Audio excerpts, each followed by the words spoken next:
그러므로 너희는 이렇게 기도하라.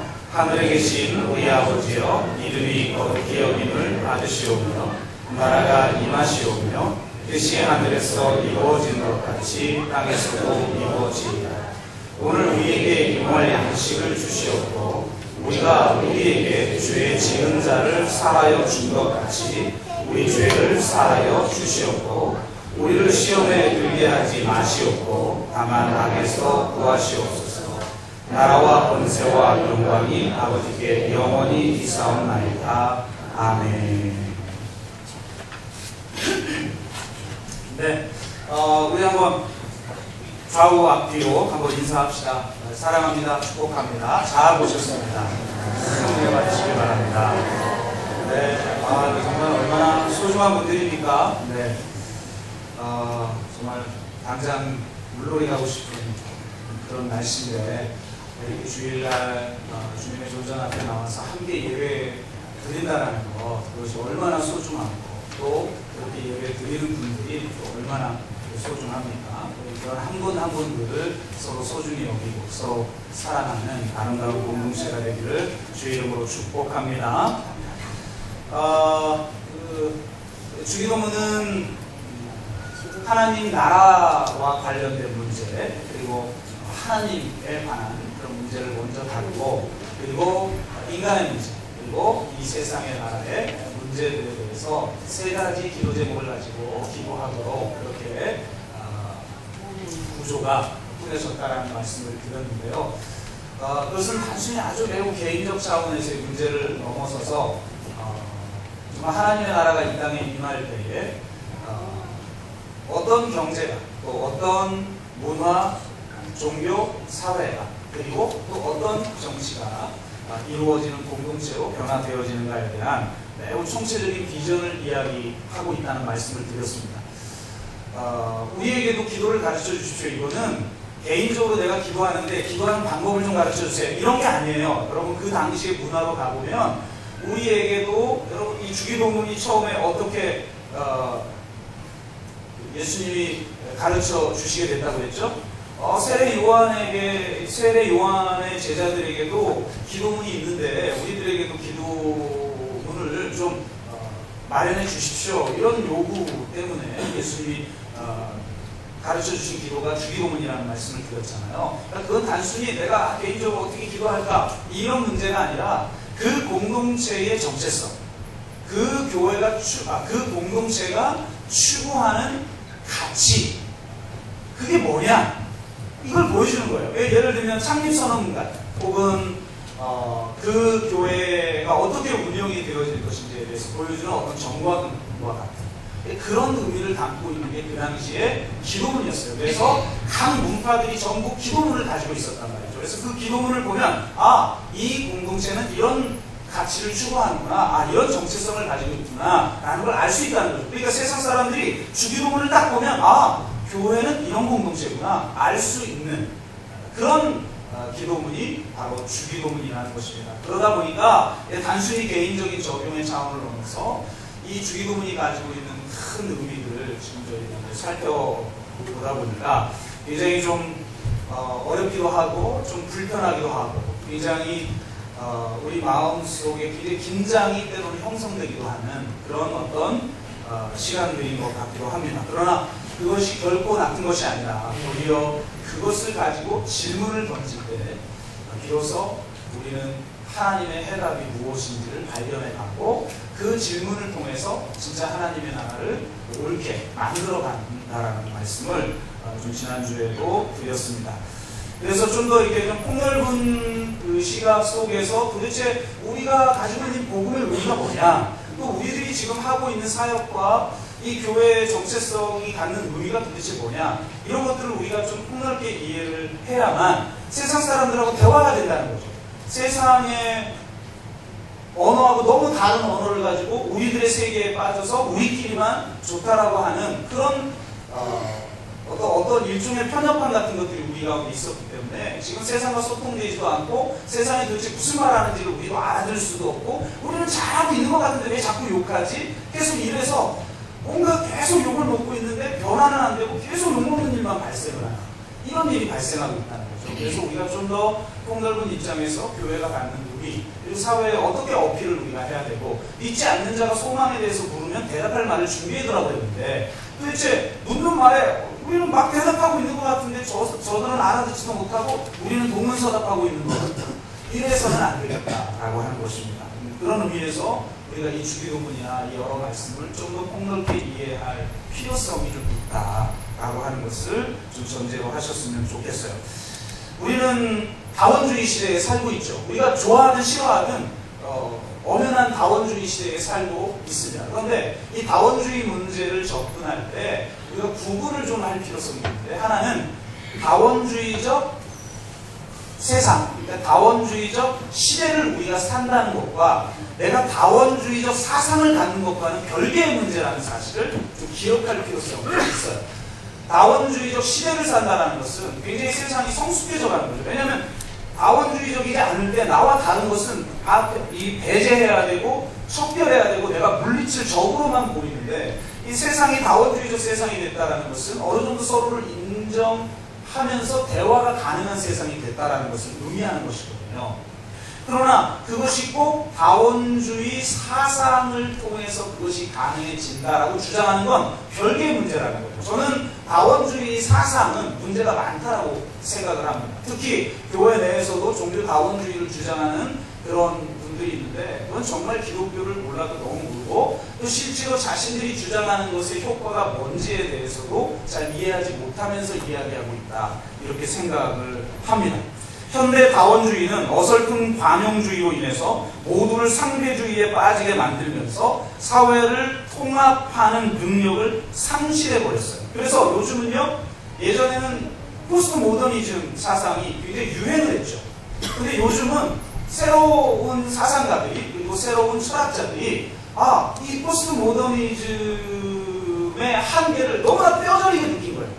이 다원주의 가지고는 결국 이 사회를 통합할 능력이 없구나. 이게 지금 서구에서 뼈저리게 느끼고 있는 거예요. 그래서 지금 새로운 사상가들은 포스트 모더니즘을 주장하지 않아요. 포스트 모더니즘의 한계를 명확하게 하면서 그 대안이 뭔가, 이거를 지금 고민하고 있어요, 세상에. 그래서 이 포스트 모더니즘은 결국은 우리를 상대주의에 빠지게 만들어 버린다. 그럼 이 상대주의적 세상에서 실제로 작동하는 원리는 뭐밖에 없느냐? 힘의 논리밖에 없어요. 우리는 이거를 사사기를 통해서 정확하게 이해하죠. 각자 소견이 옳은 대로 다원주의를 주장하는데 결코 이 사회가 통합되지도 않고 결국 서로 상대주의적 사상을 가지고 있기 때문에 그 안에 작동하는 힘의 논리를 제어할 수 있는 그런 사상이 이제 사라져버렸어요. 그냥 나를 인정하기만 하면 그냥 되는 거예요. 나만 인정해줘라. 내 멋대로, 내 취향대로 날 살고 싶다. 그러니까 나를 놔두면 된다. 이게 정말 무서운 거죠. 이게 바로 전체주의, 획일주의 이런 것들을 만들어내고 힘의 논리가 관철되는 가장 중요한 논리로 작동을 하고 있어요. 그래서 사상의 힘과 정의의 논리가 사라져 버리게 되고, 그렇게 되면 결국 힘의 논리만 남게 되는 지금과 같은 이 신자유주의적 세상이 되어버린 거죠. 철저히 다원주의를 주장하고 상대주의를 주장하는데 결국은 작동하고 있는 논리는 힘의 논리밖에 없는 거예요. 그렇게 되는 거예요. 왜? 다 서로 뭐 그냥 때가 오른대요 뭐. 그리고 그것을 통합해낼 수 있는, 그 전체를 통합해낼 수 있는 사상이 없으니까 이제는 힘의 논리예요. 그래서 다 힘을 추구하는 세상이 되어버렸어요. 이제는 군사력이라는 힘, 혹은 정치력이라는 힘, 혹은 경제력이라는 힘, 이걸 가져야만 내가 나의 옳다라는 걸 주장할 수 있게 되니까 결국 그 힘의 논리만이 관철되어지는 아주 무서운 세상이 되어버렸다라는 것입니다. 실제로 그렇기 때문에 다원주의가 사실은 다원주의적, 건강한 다원주의적 세상을 만들기도 어렵고, 실제로 다원주의가 이 세계사에서 어떻게 보면 번성할 때일수록 전체주의가 판을 치고 양극화가 심화됐다는 사실을 우리는 깨닫게 됩니다. 여러분, 대표적인 경우가 인도를 보면 알 수가 있죠. 인도는요, 신만 해도 수천 수만 신이 있습니다. 각자 자기 신이 다 따로 있어요. 그런데 바로 그 사회에 카스트 제도가 있잖아요. 가장 불평등한 신분제가 작동하고 있잖아요. 일본을 보십시오. 여러분 일본 영화를 보면 왜 귀신 얘기해요? 여러분 일본 만화 영화 보세요. 왜 귀신 얘기해요? 왜? 당신이니까 뭐 온갖 수천 수만 수백만 아마 그런 귀신들이 있을걸요. 그런데 바로 그 일본에 전체주의와 군국주의가 작동하고 있잖아요. 지금도 이 구구들이 판을 치면서 언제든지 다시 군사력을 회복해서 전쟁을 일으키려고 하는 그런 지금 사회가 일본이란 말이에요. 무서운 거죠. 성경에도 보면요, 가나안이 왜 하나님 앞에 심판받았는가? 가나안만큼 다원주의 사회가 없었던 거예요. 그러니까 결국은 그 다원주의가 뭐로 흐르느냐? 힘의 논리가 작동하는 것으로 흐르고, 그래서 그 가나안 사는요, 진짜 요즘 유행하는 말대로 그대로 그 당시 그 고고학적 문헌에 의해서 밝혀진 걸 보니까 그 1%의 기죽 계층이 나머지 99%의 계층들을 핍박하는 걸 정당화하는 것으로 다원주의가 사용되고 있었다는 게 밝혀진 거죠. 그러니까 사실은 그 다원주의가 건강한 다원주의적 세상을 만드는 게 아니라는 거죠. 우리가 잘못 알고 있는 것 중에 하나가 바로 유일신 신앙은 매우 배타적인 사상이라는 이미지예요. 그러나 유일신 신앙의 진면목은 우리가 생각하는 그런 이미지와 다릅니다. 유일신 신앙은 겉으로는 배타적인 것처럼 보이지만 사실 유일신 신앙이야말로 진정한 다원주의 세상을 만들어낼 수가 있죠. 왜냐하면 진정한 유일신 신앙은 모든 절대적인 권력과 권세와 정사를 상대화시키고 해체시키는 능력을 가지고 있기 때문에 그렇습니다. 모든 차별을 무너뜨리고 모두가 다 이 절대자 하나님 앞에 동등한 거예요. 나중에는요, 다 상대주의가 오는 것 같죠? 너도 옳고 나도 옳고 이렇게 뭐 굉장히 매너가 있는 것 같아요. 어설픈 관용주의죠. 그냥 다 서로 옳은 것 같은데 결국 그 안에 결국은 뭐가 작동하느냐? 힘의 논리가 작동하는 거예요. 그냥 내가 더 옳은 걸 주장하기 위해서 힘으로 그냥 내 힘을 과시하면 그게 더 옳은 거예요. 이게 무서운 거죠. 그래서 사실은 한국교회가 잘못 알고 있고 또 기독교 역사상 수많은 오류를 범했던 유일신 신앙의 진면목을 우리가 회복할 필요성이 있다. 권력화된 유일신 신앙, 또 배타주의로 잘못 해석된 유일신 신앙이 아니라 모든 걸 상대화시키고 모든 존재가 소중하고 존귀한 존재고 하나님 앞에서 평등한 존재라는 것을 확실하게 심어주는 이 유일신 신앙이야말로 이 세상의 진정한 다원주의, 건강한 다원주의, 다양성을 인정하는 다원주의를 배타주의로 흐르지 않는 그런 다원주의 혹은 상대주의로 흐르지 않는 그런 다원주의적 세상을 만드는 능력은 유일신 신앙에 있다는 거예요. 그래서 우리가 건강한 유일신 신앙, 바른 유일신 신앙, 삼위일체적인 유일신 신앙, 또 십자가의 능력이 살아있는 유일신 신앙을 회복해야만 이 땅에 사회를 통합할 수 있는 능력을 갖게 된다라고 저는 확신을 합니다. 그러므로 여러분 자신이 한 분뿐인 하나님을 믿는 것에 대한 자부심을 좀 가질 필요성이 있다라는 거예요. 하도 공격을 받으니까 니들은 너무 배타적이지 않냐. 실제로 배타적이고 한국교회가 도대체 왜 이렇게 됐는지 모르겠어요. 그러니까 진짜 성경에서 말하고 있는 그 유일신 신앙의 그 진면목을 우리가 회복해야만 이 세상과 소통하게 되고 이 세상을 진정으로 변화시킬 수 있는 그런 능력이 교회가 회복되는 그런 역사가 있을 줄로 믿습니다. 또 오늘 말씀의 주제와 하나 연결시키기 위해서 한 가지 더 언급을 하자면 그리고 이 포스트 모더니즘의 한계를 직시하고 어떤 새로운 세상을 만들어야 될까? 그러기 위해서 어떤 새로운 사상을 우리가 추구해야 될까 하는 사람들이, 이 현대 철학자들이 하나님을 믿지 않는데도 이들이 뭐 어디로 돌아오는지 알아요? 성경으로 돌아오고 있어요. 놀라운 것이. 요즘 가장 탁월한 현대 철학자들이 전부 성경으로 돌아가고 있어요. 여러분 놀랍지 않아요? 교회는 도리어 성경의 권위를 깎아먹고 도리어 성경을 우습게 여기고 일주일 내내 성경 단 한 편도 읽지도 않고 성경에 대한 자부심도 사라져버렸고 이제는 불경이나 성경이나 다 똑같아. 이런 어설픈 관용주의 같은 다원주의 같은 상대주의 같은 그것이 마치 성숙한 사람인 것처럼 그렇게 주장하고 있는 이제 교회가 그렇게 돼버렸는데 도리어 세상은 성경으로 돌아가고 있어요. 성경으로. 놀랍지 않습니까? 왜 성경으로 돌아갈까요? 성경 안에 그게 있기 때문이에요.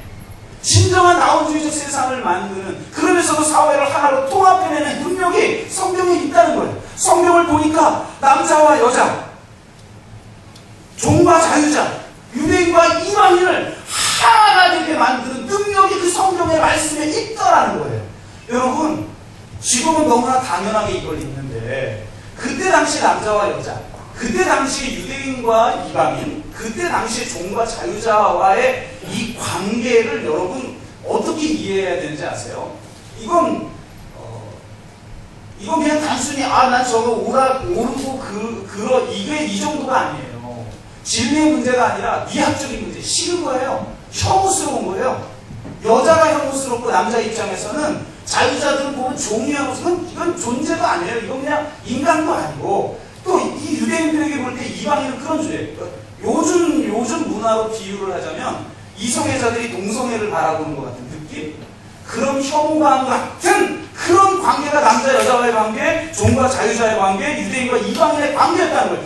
도저히 하나가 될 수 없는 사람, 서로 완전히 반대가 되는 사람, 서로 대립되는 사람, 서로 함께하기 정말 싫은 사람을 완전히 하나가 되게 하는 능력, 이것이 말씀에 있다는 거예요.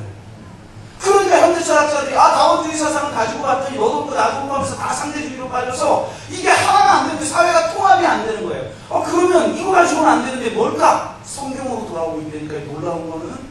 그런데 왜 우리 기독 그리스도인들은 성경을 멀리하고 성경의 의미를 제대로 이해하지도 못하고 자기가 아는 성경이 다인 줄 알고 어설프게 그렇게 남들을 설득하려고 하고 판단하고, 그러다 보니까 세상하고 소통도 안 되고 그러는 거죠. 이게 정말 너무나 안타까운 거라는 거예요.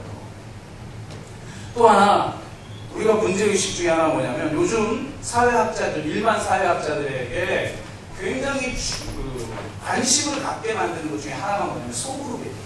다양한 소그룹, 동아리라든지 우리 같은 교회 셀 모임이라든지 이런 소그룹의 중요성에 대해서 사회학자들이 인식하기 시작했어요. 왜 그러느냐? 경제력이, 정치력이 혹은 군사력이 강해지면 좋은 세상이 될 걸로 착각했단 말이에요. 이 세상의 모든 나라들이. 근데 그런 세상이 됐는데 여러분 행복합니까? 소위 요즘은 GNP로 국가의 어떤 위상을 따지지 않죠. 요즘은 행복지수라고 하는 걸 유엔이 만들어서 그 행복지수로 국가의 어떤 위상을 이렇게 평가를 하잖아요. 근데 놀라운 것은 도리어 저 부탄 같은 나라, 저 파키스탄 같은 나라가 행복지수가 훨씬 높고 제1세계 그 강력한 군사력, 경제력, 정치력을 가지고 있는 국가들이 저 밑에서 헤매고 있다고 해요. 행복지수가.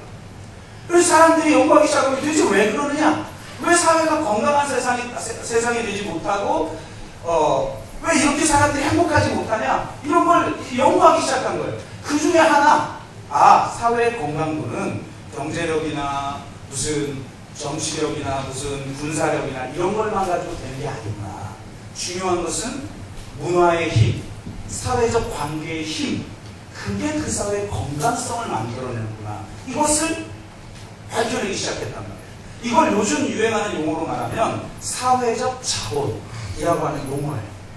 그러니까 사회적 자본이 없으면 아무리 경제적으로 뛰어나도 정치력, 군사력이 있어도 그 사회는 건강한 사회가 안 되고 행복한 사회가 안 되는 거예요. 대표적으로 예를 들면 사회적 자본 중에 하나가 뭐냐면 신뢰죠. 서로에 대한 신뢰가 있느냐. 여러분, 이 세상처럼 서로에 대한 신뢰가 없는 세상이 어디 있어요? 여기서 심지어 교회 공동체 우리 서로 신뢰합니까? 우리 앞집 신뢰해요? 앞집도 신뢰 못하잖아요. 그러니까 철저하게 세상에 아파트에도 요즘 그거 세콤 묻혀놨대요. 아니 전체적으로 관리하는 아파트 내에 살면서 세콤을 왜 붙였어요 도대체? 못 믿겠는 거예요. 이제 앞집도 아무도 못 믿겠는 거예요. 옛날에는 우리 전도하기 쉬웠어요.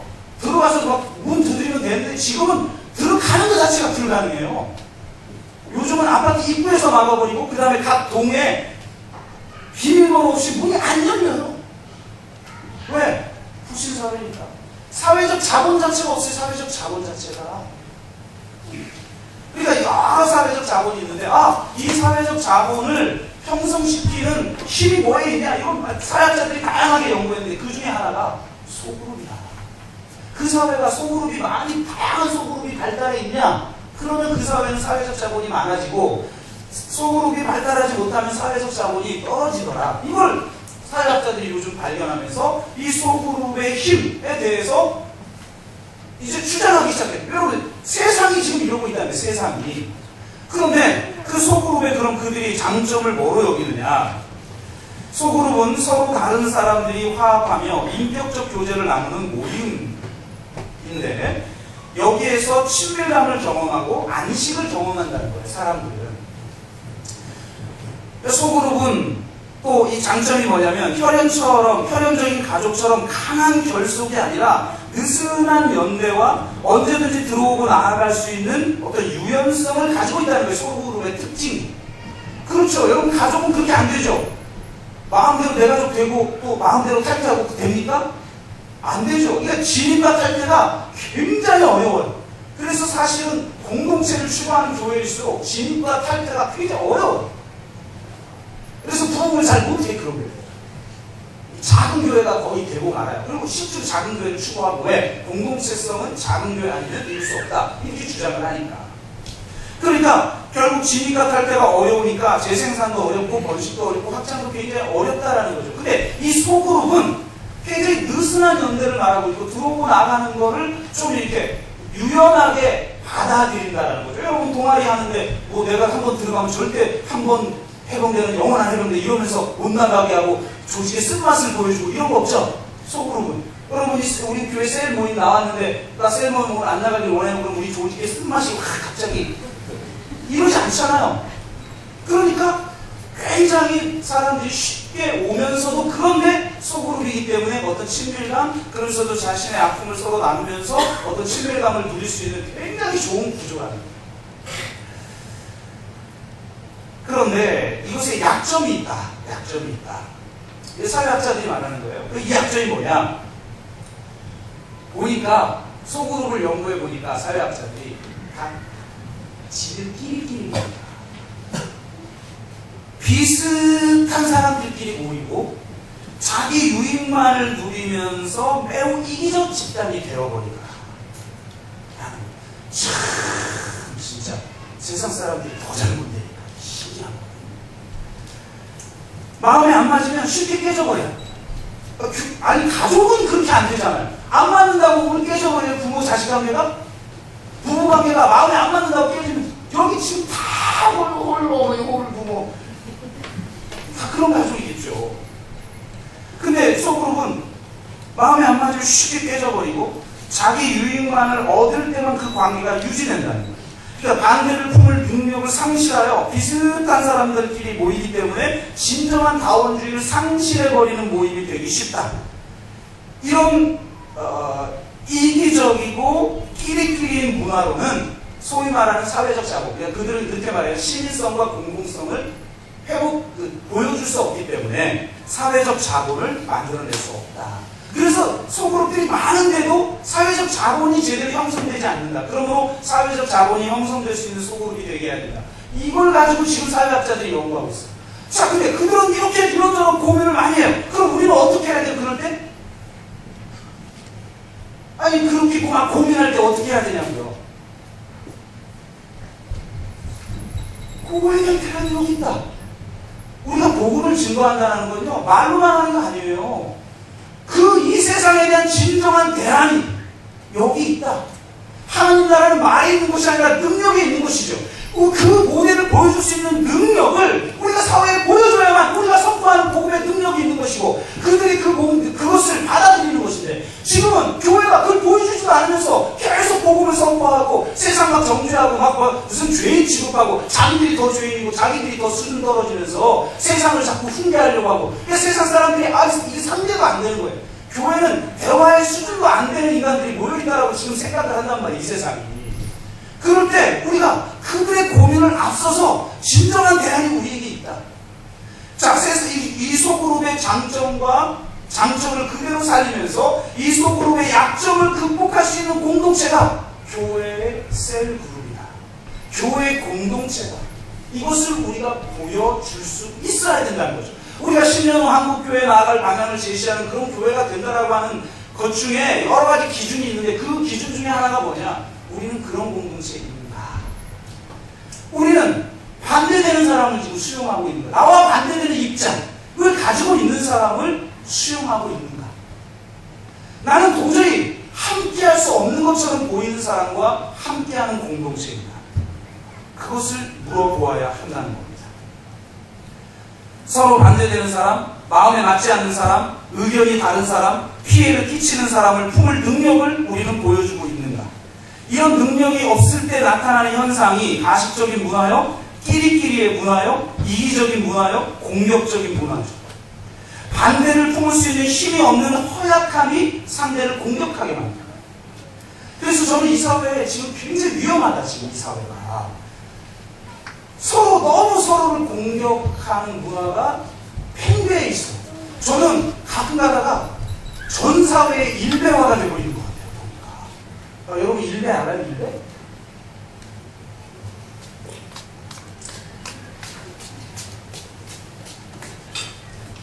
세상 사람들하고 대화할 때 무슨 대화하세요? 일배 있어요, 일배. 한번 여러분 일간베스트라고 하는 들어가 보시면 어떤 글들이 올라오는지 보세요. 이건 도대체 상상을 줘. 이게 인간들의 언어인가? 근데 제가 볼 때는 전 사회의 일배화가 되고 있어요. 그건 왜 그러는가? 반대를 품을 수 있는 능력이 내 안에 없기 때문에 갖는 그 허약함 때문에 공격하고 있는 거예요, 서로를. 자신의 의로움을, 자신의 옳음을, 오직 그거 하나를 증명하는 에너지를 다 쏟고 있어요. 그래서 계속 공격적이 되는 거예요. 계속 공격적이 돼요. 서로 반대되는 사람과 서로 의견을 나누고 서로 설득하고 협상하고 심지어는 배우고 자신의 것을 포기하고 양보하는 이 긴 과정을 인내할 능력을 상실해버렸기 때문에 너무나 쉽게 분열되어져 버려요. 비슷한 사람끼리 모이는 편안함에 안주하는 마음이 우리를 끼리끼리 모이게 만들어요. 교회도 그럴 수가 있고 교회에도 이런 모습이 종종 보여져서 제가 굉장히 안타까워요. 비슷한 사람끼리, 마음 맞는 사람들끼리, 기질 맞는 사람들끼리만 모여요. 주일날 식사할 때 왜 그렇게 모입니까? 나와 정말 반대되는 사람, 내가 정말 함께하고 싶지 않은 사람과 다가가고 교제를 나누는 그런 공동체가 안 된다면, 그런 공동체가 아니라면 이 세상에 우리가 어떻게 십자가의 복음을 감히 증명할 수 있죠? 증거할 수 있죠? 우리가 어떻게 증인의 공동체가 될 수 있죠? 하나님 나라는 말이 있는 것이 아니라 능력이 있는데 그 십자가의 능력으로 우리가 반대를 품을 수 없고 내가 함께할 수 없는 사람과 함께하지 못한다면 도대체 우리가 이 교회가 왜 존재해야 되고 우리가 선포하는 하나님의 말씀이 어떤 능력을 세상에 발휘할 수 있냐는 말입니다. 비슷한 사람끼리 모이는 편안함에 안주하는 마음이 우리를 끼리끼리 모이게 만들고 한 분 하나님의 사랑과 십자가의 그 은혜를 경험함으로 나타나는 자기 희생이 없이 점점 이기적인 모임들이 다 되어져 가고 있는 것은 아닌가를 우리가 돌아봐야 된다. 조금만 불편하면 관계가 깨어지고 마음에 맞는 사람들끼리만 헤쳐 모여가 되어지고 우리가 진정으로 반대를 내가 품고 내가 함께하기 싫은 이건 정서적으로 함께하기 싫은 그 사람과 내가 함께하는 이 십자가의 능력이 이 공동체 가운데 살아있지 않다면 우리는 한국교회 대안을 제시하는 그런 교회가 될 수가 없다는 거예요. 우리가 이런 공동체가 되기 위해서 필요한 가장 핵심적인 것이 무엇이냐? 저는 용서라고 생각합니다. 용서를 경험하고 용서하는 것을 경험하지 못하면 결코 반대를 품을 수 없고 다원적인 공동체를 만들 수 없고 건강한 공동체를 만들 수가 없고 하나된 공동체를 만들 수 없고 이 세상에 복음을 선포할 자격을 갖춘 그런 공동체를 만들 수가 없다는 것입니다. 그렇기 때문에 우리가 이 주기도문의 인간의 문제에 관련된 기도 중에 이 두 번째 기도가 너무너무 중요합니다. 너무너무 중요합니다.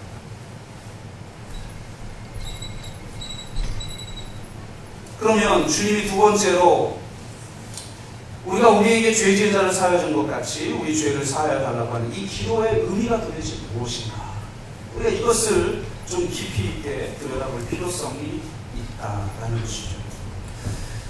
큰 의미를 두 가지를 좀 오늘 설명을 하려고 했는데 일부 예배 때 이 앞에 설명이 길어가지고 이 뒷부분을 제대로 못했어요. 그래서 이제 한 가지만 중심적으로 해야 될 것 같은데 이 주기도문의 해석이 크게는 두 가지인데 하나는 여기서 우리에게 죄 지은 자를 사하여 준 것 같이 하고 할 때 그 죄를 많은 요즘 신학자들이 새롭게 해석하기를 여기 원래 문자의 의미는 빚이다, 빚.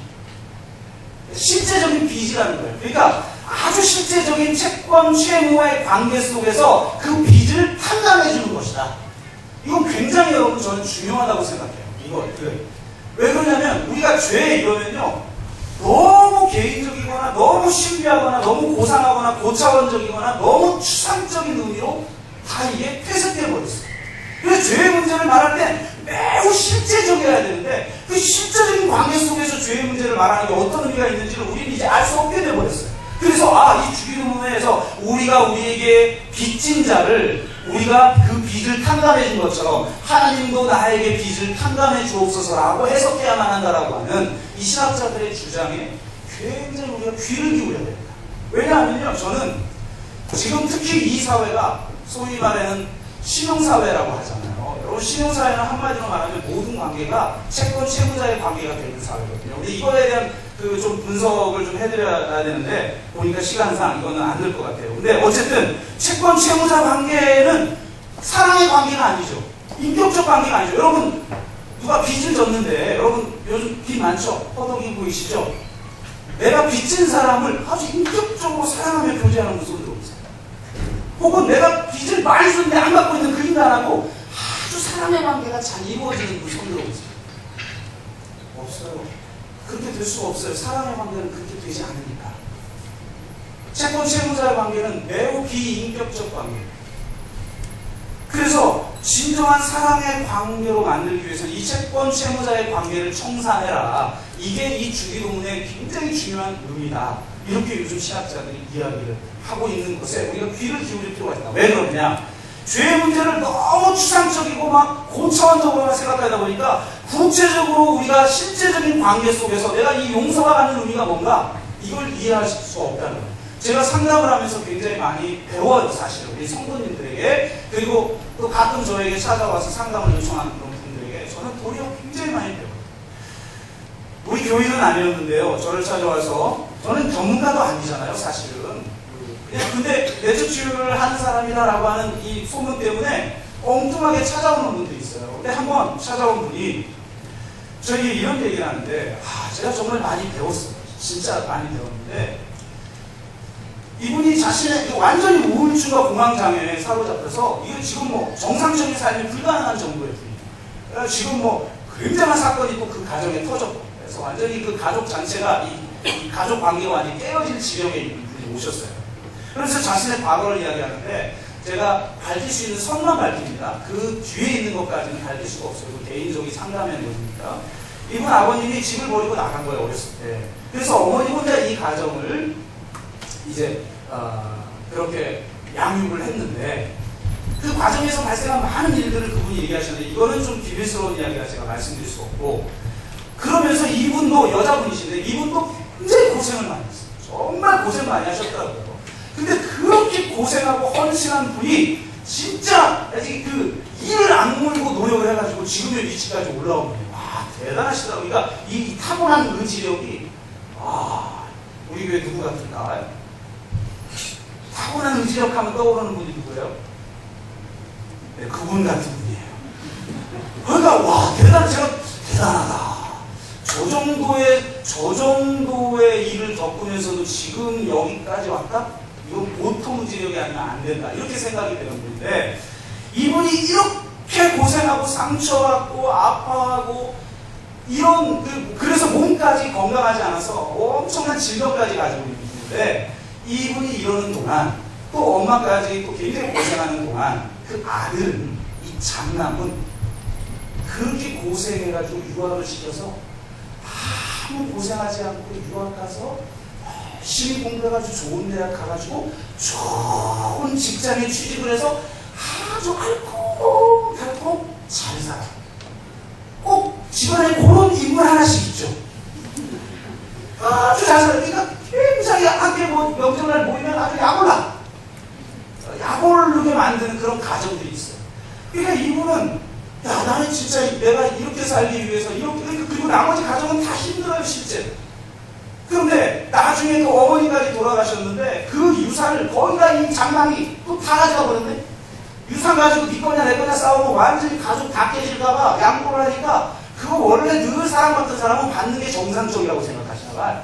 그래서 유산을 거의 다 가져가 버리셨어요. 그런데 이분이 이제는 갈 때까지 가신 거죠. 그래서 완전히 공황장애와 이 우울증에 완전히 사로잡혔는데, 그래서 어머니 귀인이 돼서 제사를 지냈는데요. 이분이 거기서 피 돌아버린 거예요. 그래가지고 다 제사 지내러 왔는데 그 다른 분들은 안 믿고 이분만 이제 아마 예수님을 믿는 분이었던 거죠. 그래가지고 제사를 지내려고 다 왔는데 다 지내고 가야 되는데 못 간다 그러면서 이분이 갑자기 확 돌아버려가지고 그 오빠의 멱살을 잡고 야 이 20원짜리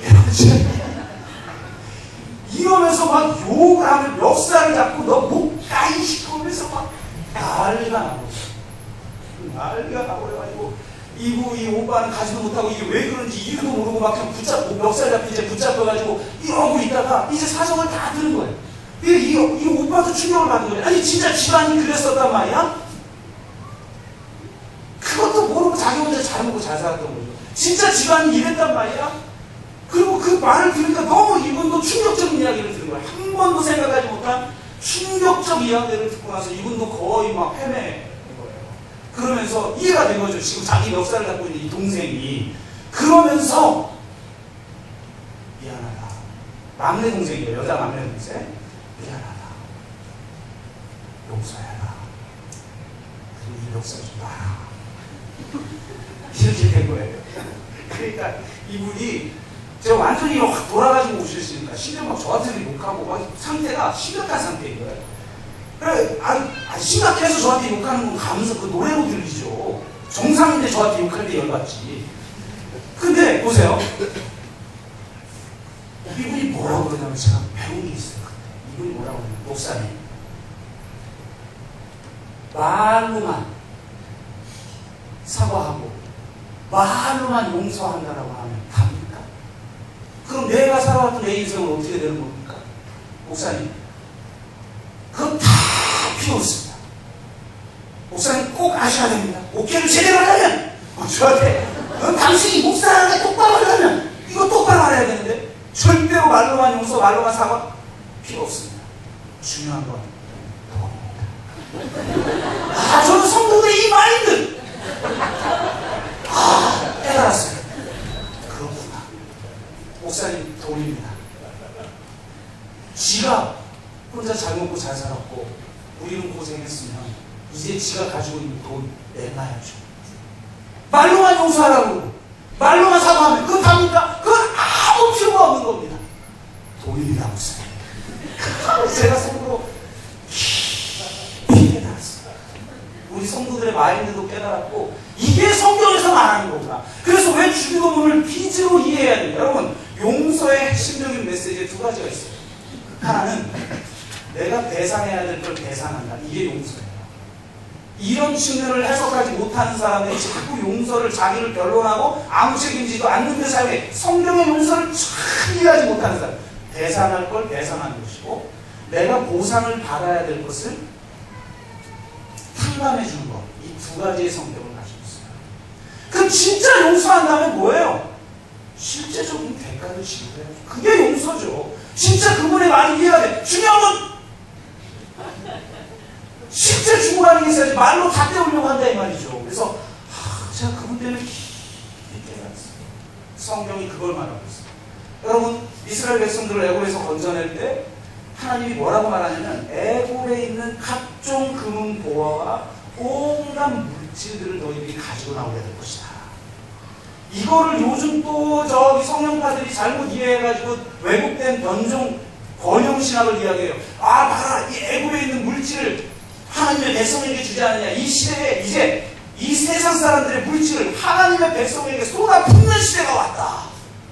요즘 이래가지고요 막 이상한 번영신학, 하나님 나라를 이야기해서 각 영역에서 우리가 하나님의 통치를 회복해야 된다. 제가 주장하는 거하고 비슷한 말을 하는데 결국 가만히 보니까 뭐냐면 그 각 영역에 있는 물질적인 축복을 하나님의 백성에게 부어줄 것이다. 이런 이상한 적용입니다. 여러분 그게 뭔지 아세요? 보상이에요. 400년 동안 그 이스라엘 백성들을 노예 삼았던 것에 대한 배상을 하게 한 거예요. 하나님의 공의를 실현시킨 거란 말이에요. 그렇기 때문에 실제적이야. 우리가 죄를 너무 추상적으로 생각하고 고차원적으로 생각하다 보면 내가 실제적인 관계 속에서 정말 내가 내 것을 포기하면서 탕감해 주든지 혹은 정말 피해를 입힌 것에 대한 배상을 내가 책임지는지, 이게 내가 나에게 죄 지은 자를 용서했다라고 하는 말에 담겨져 있는 총체적인 의미랍니다. 여러분, 실제적이 되셔야 돼요. 그런 의미에서 이 굉장히 중요한데요. 오늘 핵심 포인트는 후자에 있습니다. 이 앞부분 설명하자면 너무 어려워지기 때문에 여기까지만 말씀을 드리고, 두 번째, 문자적으로 보면 내가 누군가의 죄를 용서할 때만 하나님 앞에 용서를 받을 수 있는 것처럼 생각할 수 있는 구절이죠. 왜냐하면 내가 나에게 죄 지은 자를 우리에게 죄 지은 자를 사해 준 것 같이 우리의 죄를 하나님 용서하여 주옵소서라고 기도했으니까. 그런데 여러분, 이 기도가 누구에게 주어진 기도냐가 중요하다. 누구에게 주어진 기도냐? 이 기도가 바로 제자 공동체에게 주어진 기도.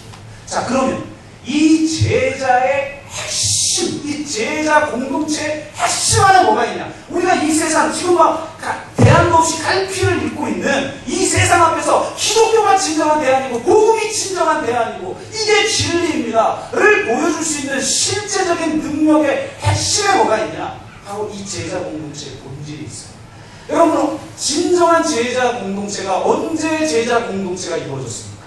그들이 예수님과 함께 하나님 나라를 이 땅에 이루기 위해서 자기 전 재산을 포기하고 가족까지 다 포기하고 그분을 따랐을 때 그들이 진정한 제자 공동체를 이룰 수 있었습니까? 아니에요. 무서운 게요, 교회를 다니면 다닐수록 왜 사람이 적어지느냐? 바리새적이 되버려요. 내가 그동안 교회 다닌 게 얼만데, 내가 하나님 앞에 바친 게 얼만데, 내가 헌신한 게 얼만데, 이런 자기 의식이 세월이 흐르면 흘수록 이게 강해져 버려요. 그래서 진정한 용서도 체험할 수 없고 진정한 사랑도 체험할 수 없는 그런 사람이 우리도 모르게 되어버릴 수가 있다는 거예요. 이게 문제인 거죠. 그래서 가장 중요한 게 뭐냐? 제자들은 자신들이 다 버리고 주님을 따랐을 때 제자 공동체를 이룬 게 아니었다. 그들은 도리어 그런 자기 의 때문에 서로 싸우고 예수님이 십자가 달리시기 직전까지 누가 더 높으냐, 누가 더 뛰어나냐, 누가 더 높은 자리를 차지해야 되느냐, 이것 가지고 싸웠단 말이에요. 절대로 자기 재산을 다 버리고 가족까지 버린 그 마인드만 가지고는, 물론 그것이 제자들의 핵심적 요소 중에 하나지만 그것만 가지고는 제자 공동체를 이룰 수가 없었어요. 그들은 마지막 주님 자유시기 직전까지 서로 분열하고 싸웠어요. 그러던 그들이 언제 진정한 제자가 되었는가? 주님을 따르겠다라고 하는 그들의 결단이 얼마나 허약한 결단인가를 철저히 깨닫는다. 주님을 3번씩이나 부인할 때, 주님을 배반하고 다 뿔뿔이 흩어지는 철저한 패배를 경험했을 때, 그래서 내가 얼마나 나약한 존재이고 내가 얼마나 죄인인가를 철저하게 깨달을 때, 그런 그들에게 주님이 찾아오셔서 내가 너희를 용서하고 사랑한다. 그러시면서 새로운 기회를 주시고 새로운 사명을 주시고 그 하나님의 용서를 그들이 경험한 이후에야 비로소 진정한 제자 공동체를 이룰 수 있었다. 그러니까 우리에게 죄 지은 자를 사하여 준 것 같이 우리 죄를 사하여 달라고 하는 기도는 누가 할 수 있느냐? 하나님의 용서를 경험한 사람만이 할 수가 있다. 그러므로 이 메시지는 먼저 우리에게 너희가 진정한 용서를 경험했느냐는, 진정한 용서를 경험하려면 내가 정말 죄인인가, 내가 용서받을 필요가 있는 사람인가에 대한 철저한 인식이 있어야 된다는 거예요. 이것 없이는 반대를 품을 수도 없고 나와 함께하는 사람과 함께할 수 있는 공동체를 절대 만들 수 없어요. 의만 가지고는, 의로움만 가지고는, 공의를 해나가는 마음만 가지고는 절대로 하나 되는 새로운 공동체를 만들어낼 수 없어요. 저 로마를 뒤집어서 엎었던 복음의 능력, 남자와 여자, 종과 자유자, 이방인과 유대인의 그 뿌리 깊은 반목과 그 대립을 넘어서는 새로운 보편성을 만들어내고 새로운 공동체를 만들어낼 수 있는 능력은 바로 이 십자가의 은혜를 경험한 사람들에게 나타나는 능력이라는 거예요. 내가 죄임을 인정하고 내가 용서받을 필요성이 있는 존재임을 인정하고 그리고 용서를 경험한 사람들의 삶은 어떻게 되느냐? 자신의 삶을 자신들이 주도하려고 하잖아. 내가 의롭고 나에게 능력이 있다는 사람들은 항상 자신의 삶을 자신들이 주도하고 자신들이 통제할 수 있다는 착각에 빠져. 그래서 끊임없이 자신의 삶을 통제하려고 하고 주도권을 가지려고 한다는 거죠. 근데 내가 죄인임을 깨닫고 내가 용서받을 필요성이 있다는 걸 깨닫는 사람은 내가 죄인인데 그 죄인인 내가 내 삶을 주도했을 때 얼마나 엉망진창의 삶을 만들어낼 수 있는가를 철저히 깨닫고 그 모든 주도권을 자신의 삶에 대한 통제권을 하나님 앞에 내어줘요. 그래서 이제 더 이상 내가 내 삶의 주인이 아니라 하나님이 주인인 삶을 살게 된다는 거죠. 또한 내가 용서가 필요한 존재라고 하는 걸 인정한다는 건 내가 내 자신을 평가하지 않고 타인이 나 아닌 타자가 나 자신을 평가하도록 내어놓을 수 있는 능력을 가진다는 겁니다. 진정으로 하나님 앞에 자신이 죄인이라는 걸 깨닫고 진정으로 그 용서를 경험하지 않는 사람들은요, 타인이 나를 평가하도록 내어두지 않아요. 타인이 나를 평가하는 말을 들으려고 하지 않아요. 왜? 진정한 타자인 절대 타자이신 하나님이 나를 죄인이라고 평가하는 것에 대해서 진정으로 이걸 경험해보지를 못했는데, 그런 사람들은 타인과 함께하지 못해요. 타인을 품지 못해요. 반대하는 사람과 함께하지 못해요.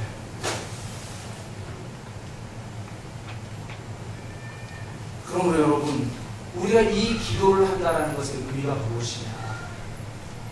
내가 죄인이고 그럼 내가 용서받았다라고 하는 그 은혜의 경험이 먼저 있어야 된다는 메시지를 우리에게 주고 있는 것입니다. 그래서 나에게 죄 지은 자를 용서할 때 그가 누구로 보이느냐면 하나님 앞에 용서받은 사람으로 보이는 거예요. 그리스도인은요, 내가 용서해야 될 사람으로 보이잖아. 그러면 용서가 안 돼. 내가 용서할 사람이라고 인식을 할 때는 용서가 안 되는 거예요. 왜? 그 용서를 해야만 하는 자기 우월성을 가지고 있는 사람은 진정한 용서가 불가능하거든요. 용서하는 척할 뿐이지. 자비를 베풀 뿐이죠. 자비를 베푼다라는 자기 우월감과 자기 의식이 있는 사람들은 절대로 타인을 온전하게 사랑할 수도 없고 용납할 수도 없어요. 그냥 내가 우월한 위치에서 자비를 베풀 뿐이지. 내가 자비를 베풀었는데 자비를 베푼 만큼 나에게 반응이 없어요. 지금 내가 채권자고 저 사람은 채무자인데 반응이 없어요. 그럼 열받는 거예요. 내가 어떻게 했는데 자기한테. 이러면서 금방 관계 깨지고 하나되지 못하고 어려워지는 거죠. 내가 진정한 주인임을 깨닫고 내가 진정으로 용서받는 걸 체험하면 내가 나에게 죄 지은 자를 용서할 때 그가 누구로 보이느냐? 하나님 앞에 용서받은 사람. 그 사람을 위해서 주님이 십자가에서 죽으셨다라는 것을 알게 된 거예요.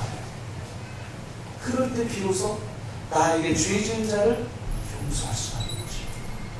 그런 공동체, 그런 용서를 체험한 공동체가 되지 아니하면 우리는 결코 서로 반대 입장을 가지고 있는 반대되는 사람, 서로 함께하고 싶지 않은 사람과 함께할 수 있는 공동체를 만들 수 없고, 그럼 우리는 결코 복음을 선포할 수 있는 자격을 갖출 수 없는 그런 공동체가 되고, 서로 이기적이고 서로 희생하지 않고 쉽게 깨어지고 오직 끼리끼리 비슷한 사람끼리만 모이는 그런 공동체가 되어버립니다. 그래서 주님이 말합니다. 너에게 죄 지은 자를 용서하라. 내가 너희를 용서한 것처럼 너희가 용서해라. 빚을 탕감해줘라. 네가 배상할 걸 배상해라. 내가 만약 나에게 죄 지은 자를 용서하지 않는다면 하나님, 그것은 정말 하나님 앞에 내가 진정으로 용서받은 사람이 아님을 반증하는 것이니, 내가 나에게 죄 지은 자를 용서하지 않는다면 당신도 나를 용서하지 마십시오 라고 기도할 수 있는 사람들. 그래서 내가 나에게 죄 지은 자를 용서한 것처럼 당신도 나를 용서해 주십시오 라고 감히 말할 수 있는 사람은 하나님의 진정한 용서를 경험한 사람이죠. 자기 주도권을, 통제권을 완전히 하나님 앞에 내려놓고 타인이 나를 평가하도록 자신을 내어줄 수 있는 사람, 이것이 기독교 거룩. 거듭난 하나님의 백성의 공동체의 정체성.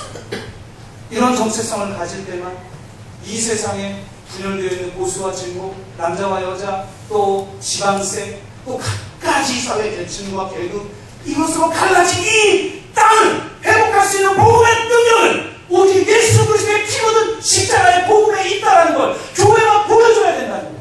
이런 어설픈 백화주의와 이런 어설픈 비상식적인 문화로 세상을 변화시킬 수 없다는 거예요. 십자가로 나아가야 합니다. 그래서 이 참다운 유익신앙으로 말미암는 진정한 다원성과 다양성을 인정하는, 그리고 서로 완전히 대립되고 반대되는 사람을 품을 수 있는 능력, 이것이 우리 가운데 있어야 될 줄로 믿습니다. 말씀을 마칩니다. 우리는 과연 용서받은 사람입니까? 우리는 과연 용서하고 있는 사람입니까? 우리는 서로 반대되고 함께할 수 없는 것처럼 보이는 사람을 품고 함께하고 있습니다.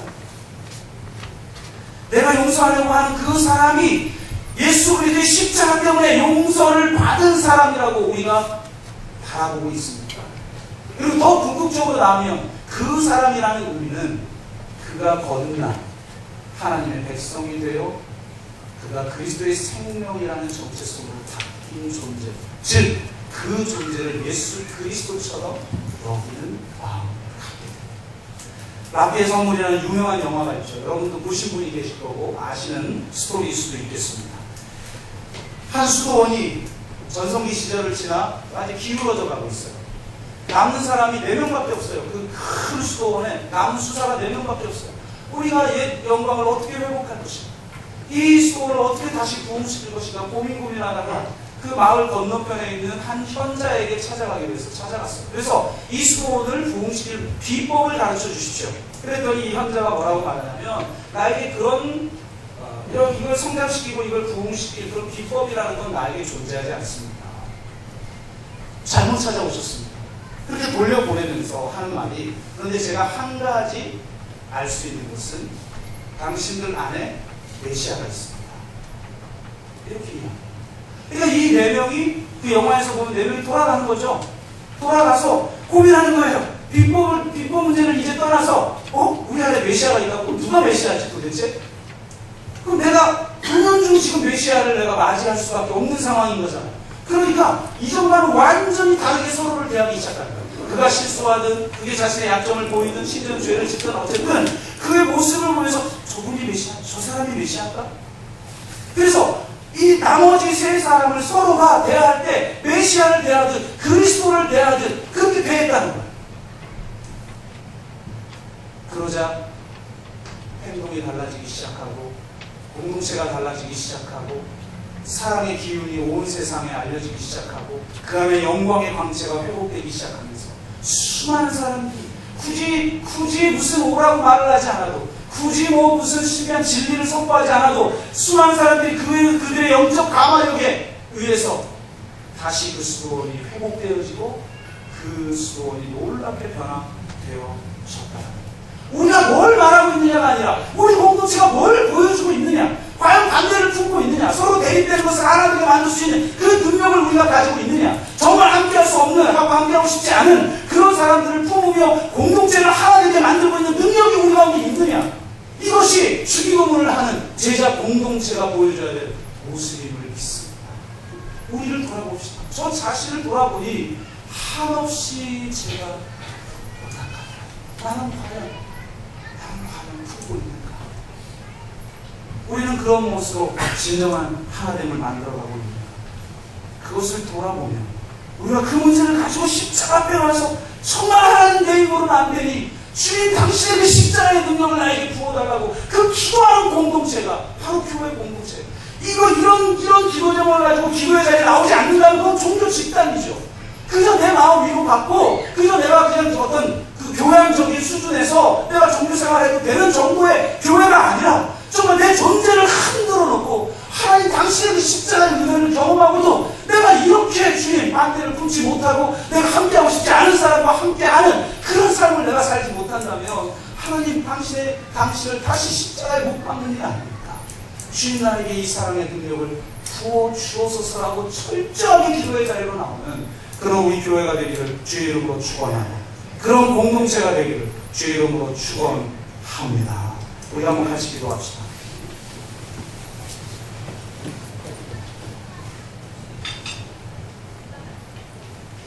시간이 많이 가서 제가 마무리 기도를 하도록 하겠습니다. 하나님, 주기도문 앞에 참 두렵고 떨림으로 섭니다.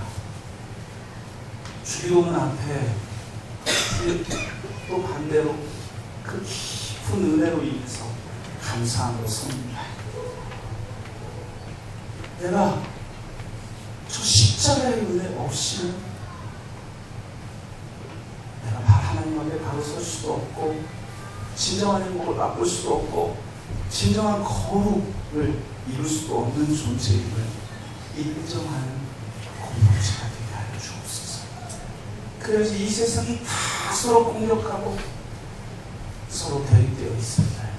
이 공동체는 비슷한 사람들끼리 모이는 공동체가 아니라 서로 다르고 서로 함께하고 싶지 않은데 서로 함께하여 하나를 이룰 수 있는 십자가의 능력이 회복되어지는 그런 공동체가 되게 하여 주시옵소서.